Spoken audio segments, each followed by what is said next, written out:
அனைவருக்கும் என்னுடைய அன்பான வணக்கம். இந்த பதாகையை பார்த்து நான் சிரிப்பதா அழுவதா என்பது எனக்கு தெரியவில்லை. ஏன் இப்படி பிழை விடுறாங்கன்னு தெரியல. இது பார்க்கும் போதே சொல்லும் போதே ஆமா இல்ல இவ்வளவு பிழை இருக்கா அப்படிங்கிறத நீங்களே ஆச்சரியப்பட போறீங்க.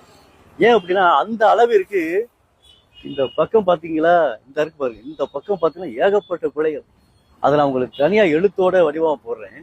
இப்ப பாத்தீங்கன்னா 70வது வருட திராவிடம போட்டிருக்காங்க. திராவிடம ஆட்சிகளை அகற்றி வரலாறு போட்டிருக்காங்கல்ல. அகற்றி எந்த இட்டு போட்டிருக்காங்க, அகற்றின்னு எப்படி பிழையா போட்டிருக்காங்க பாத்தீங்களா?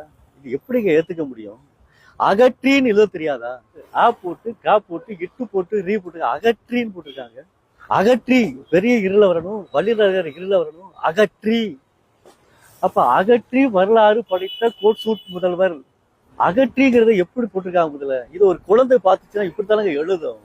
அப்ப அகற்றின்னு வருமா அகற்றின்னு வருமா? கொஞ்சமாவது யோசிக்க வேண்டாமா? யாரும் பார்க்க மாட்டாங்கிற விட்டா, யாரும் நம்மளை யாரும் ஒன்றும் கண்டுக்க மாட்டாங்க அப்படிங்கிறதுக்காக இப்படி எழுதுறதா? என்ன எனக்கு ஒன்றும் புரியல.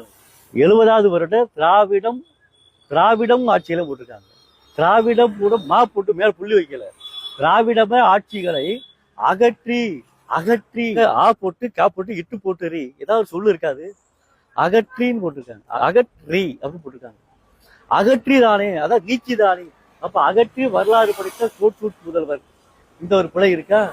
அடுத்து பாத்தீங்கன்னா ஏகப்பட்ட பிழைகள். வாங்க இந்த பக்கம் பாருங்களேன்.